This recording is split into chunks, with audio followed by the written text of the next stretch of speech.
Hey everyone, this is Victoria English, top coach with Alcohol Free Lifestyle and Project 90.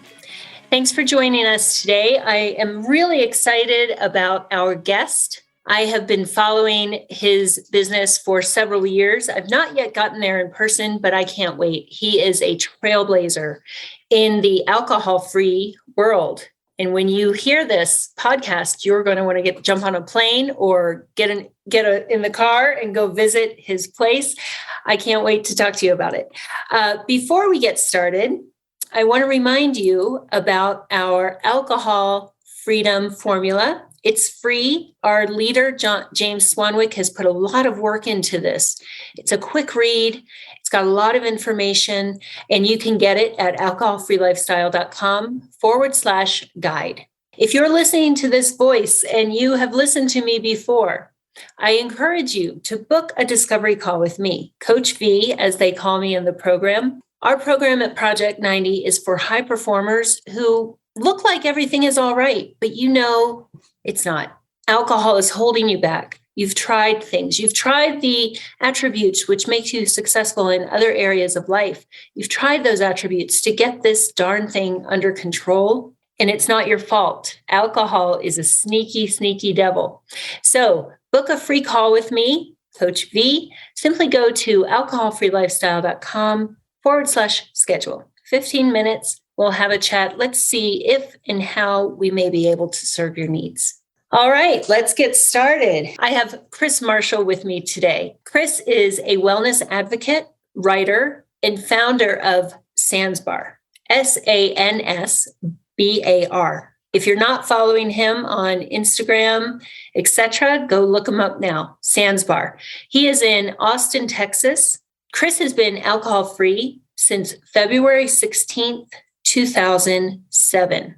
He created Sansbar in 2017 with the belief that everyone deserves a safe, alcohol-free, and inclusive environment where they can authentically connect with others. Chris has been featured in Men's Health Magazine, the New York Times, and USA Today. And now he has given us the honor of sharing his story and inspiration with us. Chris, thanks so much for being here. Thanks for having me on, Coach B. Yeah, it's great to meet you. As I said, I've followed you online for several years because I just love what you are doing. Well, thank you. Yeah. Can you tell us a little bit about your personal journey? And then we'll move into how Sansbar was created and what you see for the future in alcohol-free life. Yeah. So I guess the best way to describe Sansbar and my journey to creating Sansbar is to just start at the very beginning. When I was 16, I had my first drink, and I was one of those people, I guess kind of a young teen, who made this pact to myself that I would never drink or never do drugs. Mm-hmm. I just knew that that wasn't who I wanted to be. And I saw that alcohol and other substances really impacted people in a negative way. And I didn't want to be that person. So I just made my own pact with myself that I would not drink alcohol until I was 21. I was an adult and I could make my own decisions. And that's the plan. The plan was to just stay on that track. Mm-hmm. Well, I fell into a friendship with this group of guys. And when I saw that they were drinking, it made alcohol look like this thing that I just had to dive into to be a part of this community, mm-hmm. this group of friends that I loved so much. And my whole life I'd been kind of searching for identity and acceptance. And I never felt like I belonged anywhere. I was always like the odd kid out. I was always the one that kind of felt lonely. And so when I found this group of friends, I wanted to be as close to them as I possibly could. And alcohol seemed to be the way that they were getting closer to each other. They were sharing in something risky, and I wanted to have that same sort of connection. So I remember my first drink like it was yesterday, which I think is a very unique thing to people who have struggled with alcohol abuse and dependence, is we clearly remember something that most people just kind of just blow off. But for me, that first drink in a Texas field on a hot July day. The beer was gross and hot and disgusting, but I immediately felt this sense of connection. Like we had done this rite of passage together as men, it mattered a great deal to me. And I've kept up with those friends over the years, and they have no recollection of that day. Fascinating. They are like, I vaguely remember that, but that was just one of a million days in that summer. Yeah. Like we had a great summer that year. I don't remember that. And for me, it was this moment that is like cemented in my memory. I can vaguely, I can clearly think of every detail, every moment in that day. And it just meant so much to me. So alcohol from the very beginning had this very profound impact on my life. I felt this immediate connection to it. And I believed that it was going to be the thing that would keep me connected to life, keep me connected to society. And so I held on to it, even though it started to get very right for me to do so. When you describe that, in Project 90, we coach around alcohol on the level of substance, what it is, why we become dependent upon it, society, why are we inundated with these messages, and self, what's going on internally that you are seeking this experience. And as I listen to your story, the social part really, the social and the self really pop out, because at that age, even though you had committed to not drinking until you were 21, the social messages had come through loud and clear. This is fun. This is connection. This is community. And so naturally, and I think a lot of us have that first experience of it's hot, it's gross, it burns our throat, it's disgusting, but that promise keeps us pushing through it. It's also that same thing that keeps us pushing when we realize alcohol's promises have let us down. Oh, absolutely. Right? Yeah. Oh, yeah. And then what you say about self, you said, I felt like I didn't really belong. And this made me feel like I could belong. And isn't it interesting? And I know you and I could go on for hours about the marketing of alcohol and how those messages are expressed. But that just really stands out to me. And I would imagine it certainly sounds familiar to me personally. And I'm sure it resonates with many of our listeners. Thanks for sharing. Well, thank you. Yeah. I mean, I think that's something that as I've talked to now thousands of people, both as a licensed clinician, now with SansBar, I've learned that people really do have that first drink for many reasons, but most of them are about connecting to other people. Rarely is it about like genuine curiosity about how alcohol will make me feel. It's usually about joining society or community. So yeah. Exactly. That's brilliant. And so then how did things progress? Badly. Clearly, we wouldn't be here together if things had worked out great with us and alcohol. Things progress very, very fast.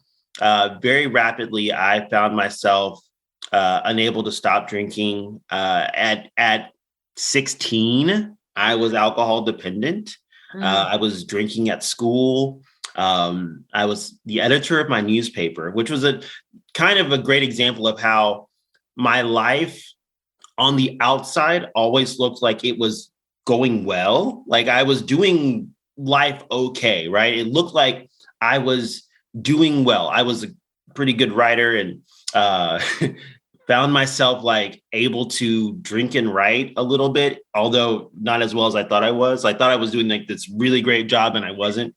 But I found myself living this double life of on this one end being a kid who was the editor of my newspaper and was active in church and was doing nonprofit work and working with like younger elementary kids in the peer assistant leadership program, like doing all these things that looked great.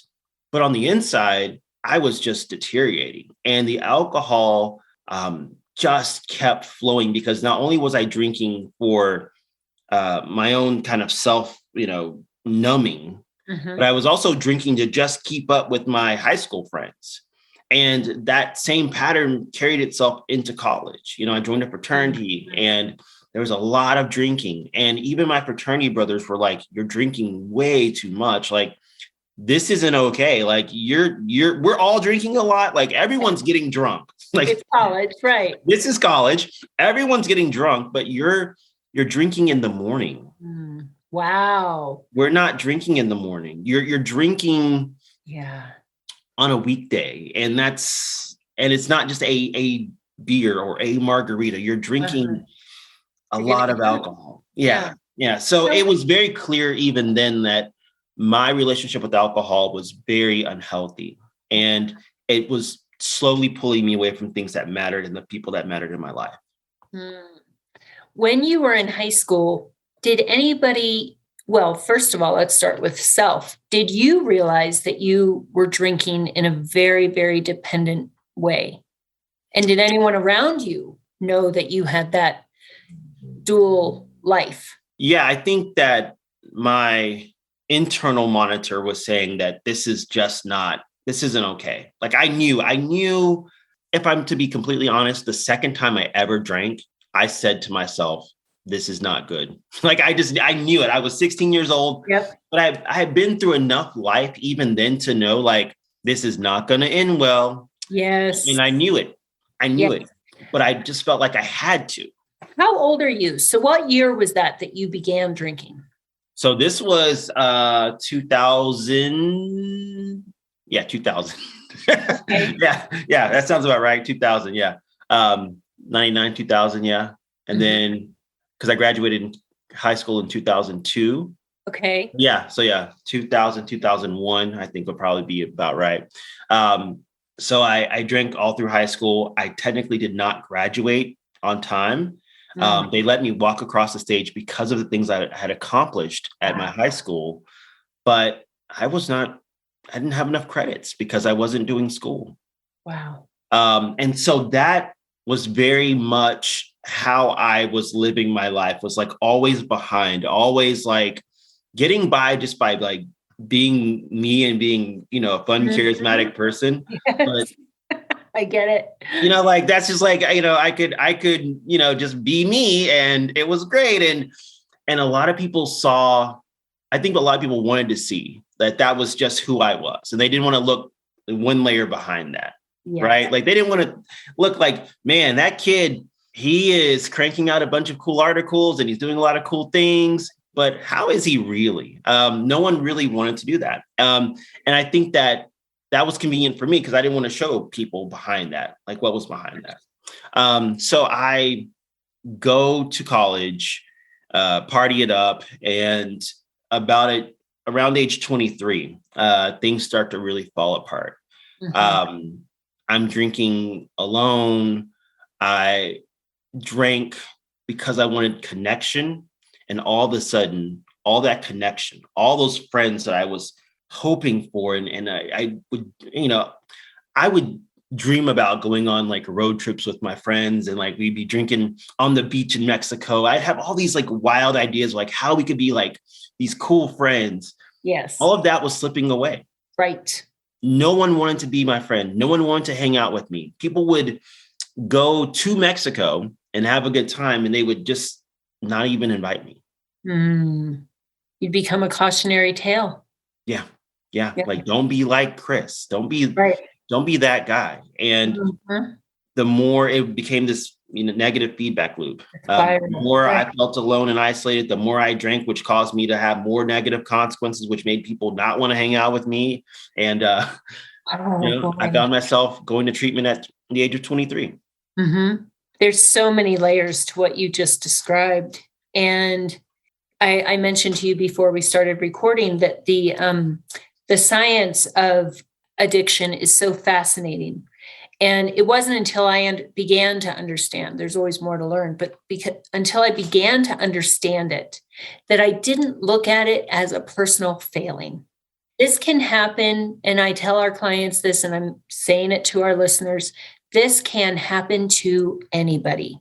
If you have a brain and a body, your brain and body can become dependent on this substance. The unfortunate part, and again, this is a result of what it does to our brain chemistry, but it changes our behavior, it changes how we interact with other people, and it changes how we think about ourselves. And what Chris described, the negative feedback loop, and we also call it the shame spiral. Yeah. That is exactly where alcohol wants us. It wants us alone, disgusted with ourselves, alienated from our connections, our people, because that just provides fertile ground for it to do more of its damage. Mm-hmm. So we'll get into Sans Bar, of course, but Project 90, what Chris is doing, we are the antithesis of what alcohol wants for us. Is that right? Absolutely. I think it's the thing that alcohol promises, right? Yes. It says that we're going to have all these like great moments and great connections and success, and it just cannot deliver. And again, I think you said this earlier, but I don't believe alcohol is inherently bad.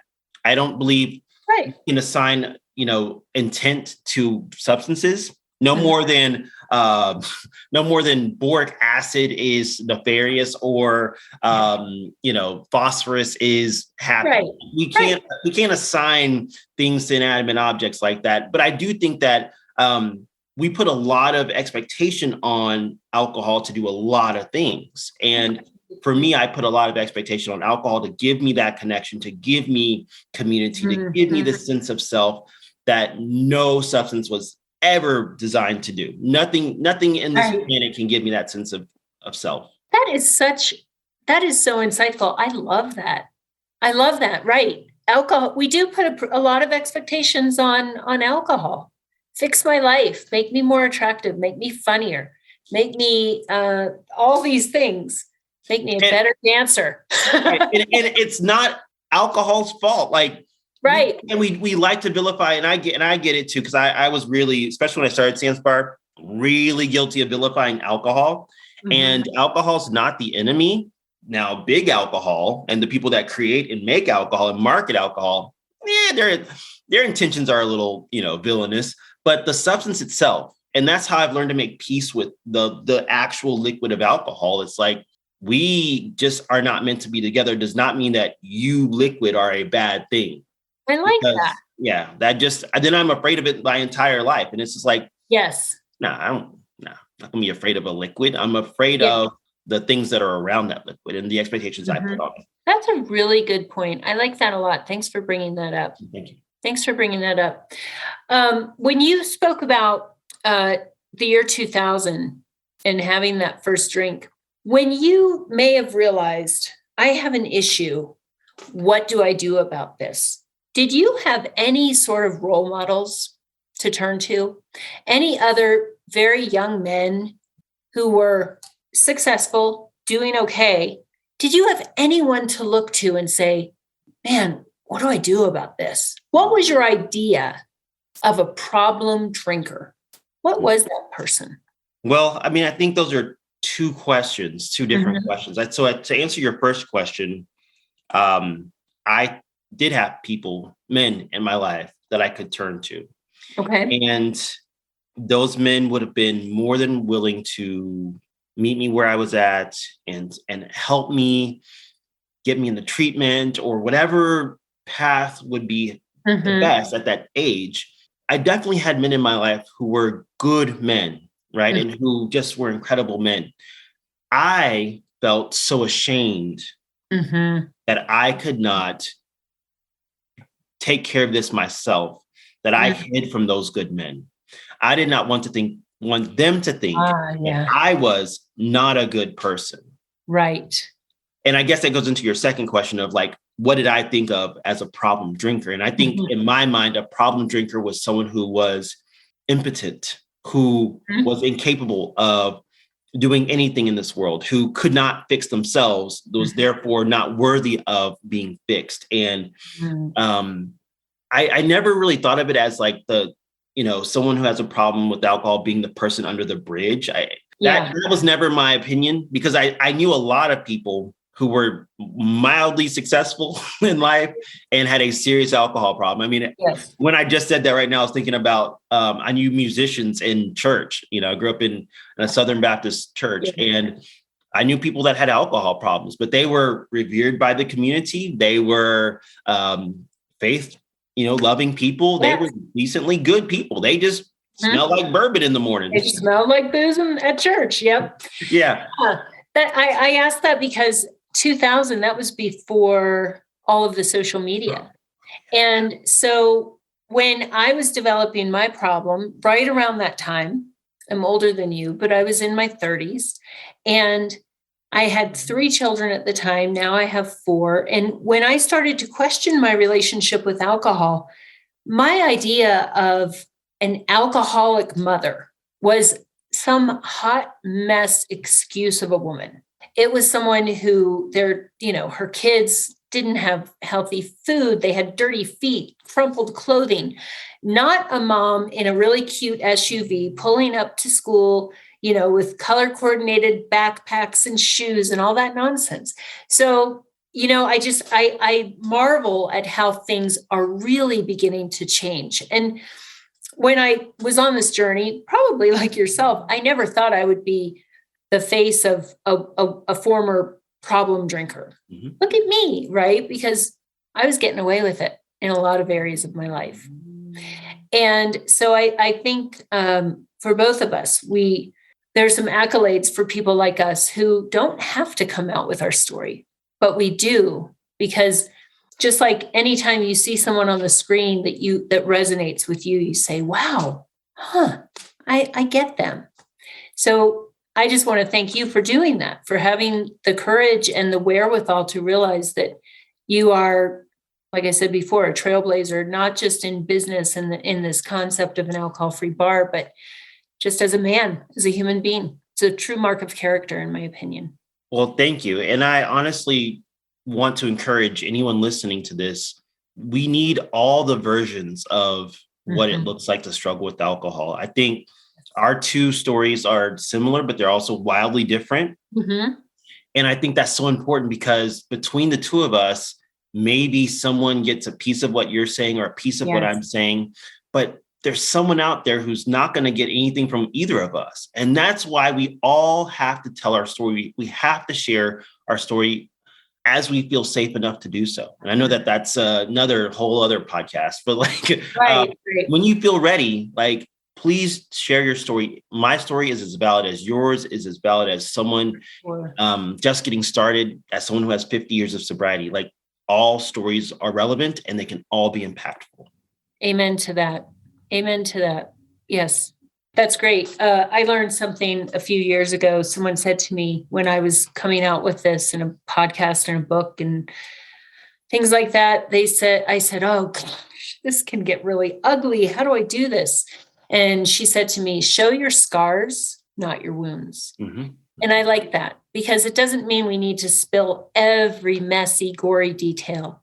It's just sharing the scars and say, hey, this is what it was like. This is what it was like when I was getting better. This is what it's like now. And this is something that we are lacking when we're drinking. This is what I dream of in the future. Mm-hmm. And I feel empowered to create. So speaking of creating, let's get on to Sans Bar. Yeah. And I appreciate you giving me space to talk about life before sobriety, because the reason I created Sans Bar was because of my experiences before. Yes.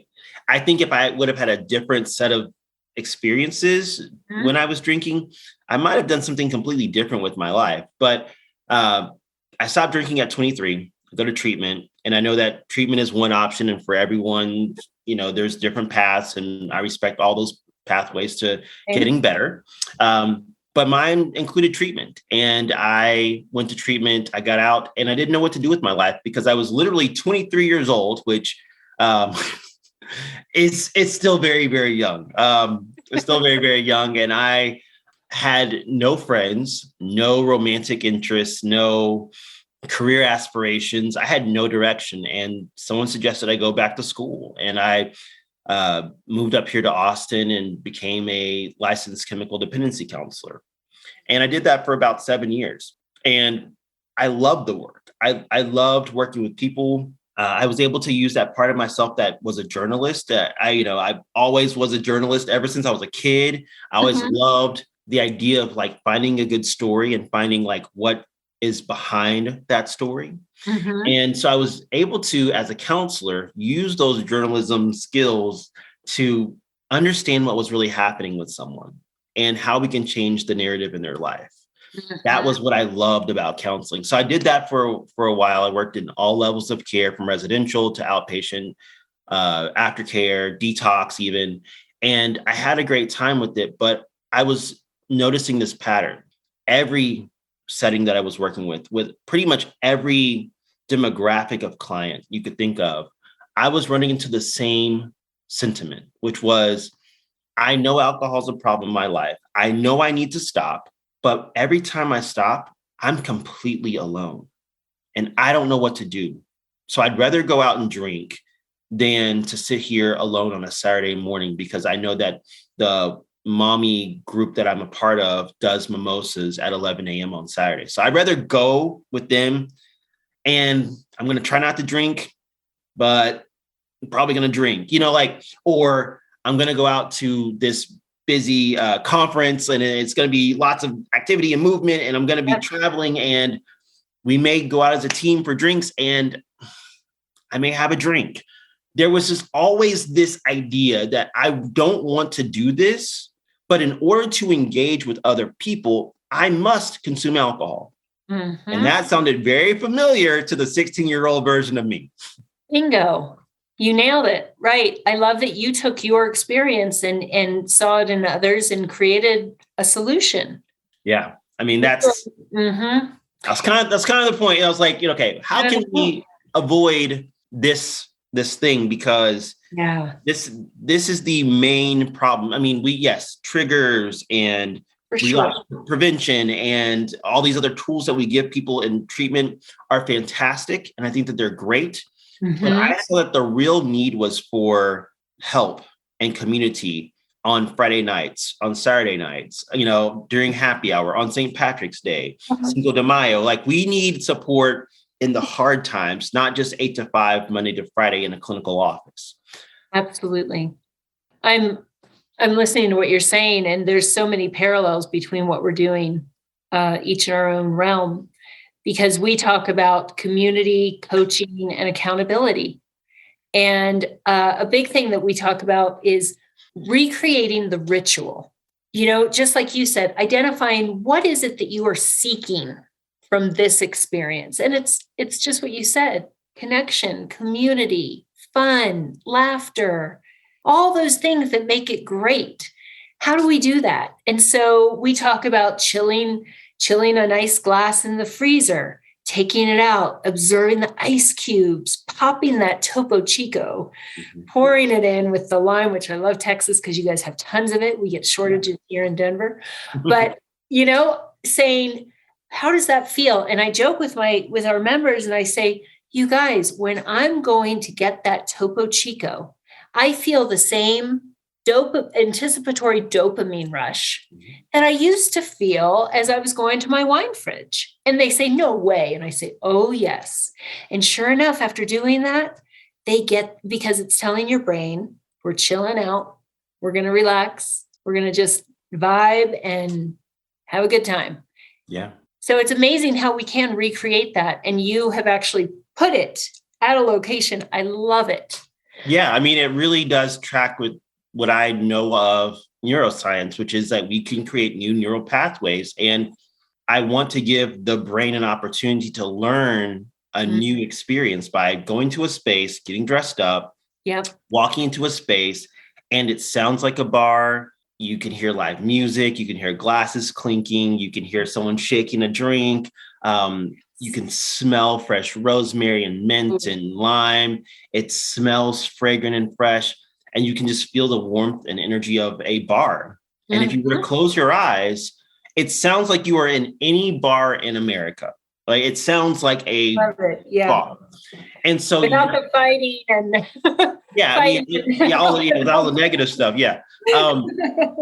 But the beautiful thing is that your brain automatically searches for reference points. Like, okay, where have I done this before? Have I this feels so familiar yet not? And what I hope to do is to kind of use Sandsbar as a classroom to retrain the brain and say, like, this is a space where you would expect to have alcohol, but you didn't. What you had was a great drink. You had great fun. You had the great, release of all those dopamine and oxytocin from all the good stuff. Yep. Without any of the consequences. And you wake up the next morning, you feel great. And that teaches yourself that you can have these kind of experiences sans alcohol. And that's the big vision for the concept that I've created, is that we can build these across the world where we can have these like almost classrooms to teach ourselves how to have a different social experience. Yes, I love it. Tell me a little bit about what you serve. What's your favorite drink at Sandsbar? Give us some examples. So I encourage our listeners right now to just close your eyes. You're walking into Sandsbar. Chris just described some of the things you'll hear, some of the things you'll see, some of the things you'll smell. What are we drinking? Ooh, Good ones. What do I feel like? You know what? I feel like today, because it's a little colder here in Austin today, which is uncharacteristic of Austin. I feel like a nice tropical drink. I want to take my mind somewhere nice and far away. So yeah. I think we're going to do like a nata colada, which is going to have some fresh pineapple juice, got to be fresh, some fresh coconut milk and lime, and the option of Ritual 0 proof rum or not. Ooh, I've tried that. That is good stuff in the summer. Yes. I haven't had it like yours though. So yeah, we just put it all together and give you the nice, beautiful orchid in your drink. Just it's a pretty Instagrammable drink. But yeah, I mean that's what I'm feeling right now. But we have spicy drinks. We have this like mango habanero drink, which is really good. Some of them are kind of riffs on classic cocktails. Like we have a gold fashioned that's like an old fashioned. We have a Manhattan. We have a Cosmo kind of drink. But we also are recognizing that people come into the space with different orientations to alcohol alternatives. And we want to be very mindful of that. And so we have a ton of drinks that do have kind of like the profile and complexity of a normal cocktail. But then we have mocktails that are just their own amazing, wonderful thing. My favorite drink is a ginger beer with rosemary simple syrup and lime. Tastes great no matter what your relationship to alcohol is, and has none of those kind of spirits in there. So we really try to like make sure we offer something for everyone, because we really cater to the entire sobriety spectrum, from sober serious to sober curious. Yes. And I think that's an important mention, is the sober curious. Not everyone needs to have a story like Chris's or like mine. What I always ask potential members and members is alcohol serving you, or are you serving alcohol? And that can be something as desperate as someone really having a true rock bottom where they are losing. Or it can be someone who is a high performer and is waking up feeling flat, having a little headache, feeling foggy, no spring in their step. They get through the day, but is that what you want to do? You want to get through the day? So I love the sober curious movement, because it's just that. Is it serving you? If it's not, oh my gosh. So for those of you listening, I want you to imagine what Chris just described. And when you walk into a bar, are you looking to get drunk and messy and feel that flat, awful feeling the next morning, or mediocre feeling? Or are you seeking those sounds and smells and tastes and connection and laughter? That's why we go into a bar. We say, oh, I want to unwind. You don't say, oh, I want to walk into a bar and I want to, damage my self-esteem, my relationships, blow a bunch of money, and maybe jeopardize my career or safety. I don't know. So Chris has created that for you. And if you're not in Austin, just become like he said, sober curious. What would it be like to get those things that alcohol promises without all those negative things? Absolutely. You know what? That you mentioned the idea of being a high performer several times, and I totally I want to speak to that because I think that I mean, and people use that phrase all the time, you know, but for when you've been saying it, it's something about it just keeps coming back, like it keeps like hitting me here, centered in my chest, and it's just like I think I was by no means a high performer because first of all, I was 23, I wasn't performing much, but I think when I know the friends I know who are still out there wrestling with alcohol, who are high performers, they're high performers in part because they're trying to compensate, right? They're trying to work so hard at, Absolutely. I mean, they're doing everything in their power to prove that alcohol is not a problem.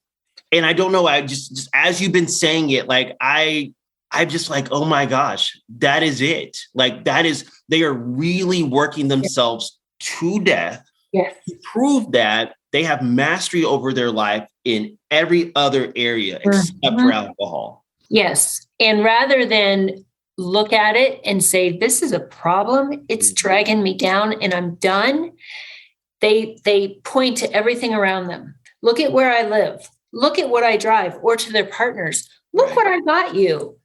Oh, you don't like the necklace I got you? You're going to give me a hard time because I go out and have some fun. Look at everything you have. And it's a feeble attempt. And it's so interesting on the other side of our Project 90.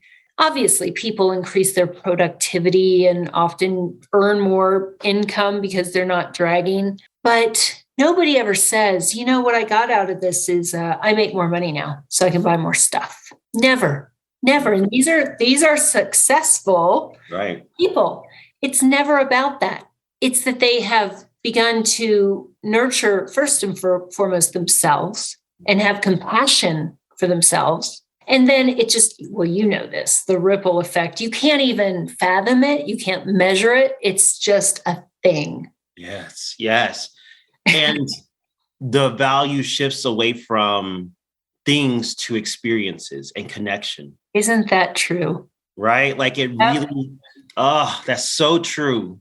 It's profound. I mean, when I was drinking, I Instagrammed my life before there was Instagram. I had, the house and the car, and I was a Pilates instructor, long hair, and I had the look. Right. But I pushed myself. I never enjoyed exercise. I was proving to myself and everyone else that I didn't have a problem, And now I'm like, hey, I'm perfectly imperfect. Some things are messy. Some things are awesome, but I'm awesome because I'm enough. And you can't measure that. You can't put a dollar value on that. It's just a thing. Yeah. And isn't it true that when it's not always easy, but once we begin to have that seed of compassion, then when people say, isn't being alcohol-free boring? You're like, no, it's not. No, it's not boring. And I think that it takes a lived experience to prove that out. Like I can't tell you that it's not boring. You have to be able to be on this side of things to know that it's not boring. And if you're worried that your life is going to be boring, then think about what you have now. Think about what's exciting in your life. And I think that when you really stop to question, like, what is exciting about my life today? I think you'll see that what's really boring is this life of rinse and repeat, is this life of Groundhog Day or Groundhog Weekend, right? Where you spend half the weekend recovering and then you spend the other half, in fear of Monday. Like that is not fun. That is not the kind of life that seems exciting or it's the chaos. Like, okay, listeners, excitement is not trying to figure out where you left your credit card. That is not exciting. That is boring chaos. Like, come on. The playbook is like this, right? Get curious, right? Get sober curious. This is great. So before we wind up, what is ahead for Chris, for Sands Bar, for the alcohol-free movement? What do you see? Well, I see this only growing. We're seeing the sales of non-alcoholic beverages outpace the rest of the alcohol world by twofold. I mean, it is the non-alc category is exploding. It's absolutely incredible what's happening. And this is a very exciting time to be sober, or at least sober curious. Like this is a great moment. I envision that in the next 5 years, there will be places like Sands Bar all across the country. And I'm working to achieve that. So I have Sands Bar Academy, which is a 10-week course designed to help people who want to start their own alcohol-free bar spaces to get started. I give you all the connections, all the tools, all the tips that you need to get started. So you can go on my website and purchase the next cohort of that. Currently, we have 10 people in our cohort right now, and they are building alcohol-free bars and bottle shops from LA to Maine. I think it's like, we're like coast to coast. So yeah, I'm trying to birth more of these concepts. So you don't have to drive to Sands Bar in Austin. You can go, to so many different places. Shout out to Awake in Denver, Colorado, by the way. Yes, I know Courtney. Yeah, give a shout out to Awake. They're doing amazing things in Denver. What else? I'm working on a book because I feel like a lot of the books that are out there are about people getting sober and being sober curious. And I want to write a book about being sober and living sober, because I think that as I progressed, again, I just celebrated 15 years, but around year 5, I was like, I don't know if I'm doing this right. like I don't know if am I doing sobriety like everyone else, because everyone seems really happy and I'm not necessarily happy. And I'm still having problems. Is that okay to still have problems? And so, I just want to write a book to speak to that. I also rooted a lot of my value in sobriety to productivity. So I'm going to be this productive. I'm going to do this, do this, do this, do this, and do this. And that way it shows you that I'm worthy of love and that I'm sober. You know what I mean? So I know exactly what you mean. Yep. Learning to chill the out in sobriety is something we discuss often. You don't have to compensate. You can just be. You are enough. I love that. I think that's a brilliant idea. Yep. So working on it, got a tentative title, and I hope to get it out later this year in time for Dry January next year. Yes. I'm really super excited about it, and just a couple other things that I'm working on. Yeah. So just a couple things going on for you. I mean, I will always that's one thing I've learned about myself, is that I need a certain level of like plate spinning in my life to feel like I have just enough going on. And I have Sands Bar, have this book that I'm working on. I have the Academy. And then I also have Sands Bar Tour. That's one thing that I do have going on. So if you're not in Austin and you're listening to this in the United States, I have a tour that you can go to my website and check out. And I go to all these different places, and we do like these one-night pop-ups where we do great drinks, live music, a lot of fun things. I'll be in Seattle, Philly, New York, LA, Boise. Just come and check me out. Oh, that's fantastic. Yeah. Well, I hope I get to meet you in person someday. One thing I was going to say, for those of you listening, I've noticed, I'm pretty sure Chris will agree, all of us, problem drinkers, we have some busy, innovative, creative minds. And if any of this resonates with you, perhaps you use alcohol to turn it down. And what I've realized about myself and with our members, and I hear it in Chris, is sometimes the biggest thing we have to fear is our own power, our own success, our own capacity for wonderful things. Whether you are changing the entire world or you're just that pebble in the lake, the ripple, it is amazing. It is worth a shot. So, Chris, thank you very, very much for being here. I'm just totally vibing with this because I followed you for a while. Before Christy and her husband opened up Awake, I was following you and thinking, wow, I wish I had access to one of these. Awake is fantastic. Yeah, it's awesome. And it's just getting started. For sure. Good stuff. Well, Chris, thanks again for being here. I wish you all the best. I'm sure we'll stay in touch, see what each other's up to in this alcohol-free space. Again, for our listeners, thanks for listening. And remember, you can get that alcohol freedom formula at alcoholfreelifestyle.com/guide. You can also book a call with me, Coach V, alcoholfreelifestyle.com/schedule. I'll be just as nice to you as I've been to Chris. I don't bite. And until next time, have an awesome day. Take care. Thank you so much for listening to today's episode. I want to load you up with some free stuff. If you look in the show description, there's a link there to get my guide, which is the Alcohol Freedom Formula Guide. And in that guide, I will walk you through the process and system for successfully reducing or quitting alcohol. It's the same system and process that I give to my clients inside of Project 90. And if you would like to get your hands on that guide, you can click the link in the description part of this episode, or you can go to alcoholfreelifestyle.com/guide. Likewise, if you would like to be considered for Project 90 to join our community and get some accountability, some coaching, and have fun, achieve some goals over at least 90 days with our help and support, then you're invited to schedule a complimentary coaching call with one of my coaches. You can do that by clicking the link in the show description or going to alcoholfreelifestyle.com/schedule. Now, Project 90 is for over 30s only. And it's really for people who are ready to get long-term power over alcohol. You don't have to quit forever, but you will have to quit for at least 90 days with our support. Just a reminder, 95% of my content is free and plastered all over the internet. If you just Google James Swanwick and the word alcohol, you'll find that. For those of you who want additional support, if you want coaching, fun, accountability, if you realize that you can't do this on your own or you just plain don't want to, then I invite you to schedule that call and we can talk about if Project 90 is for you.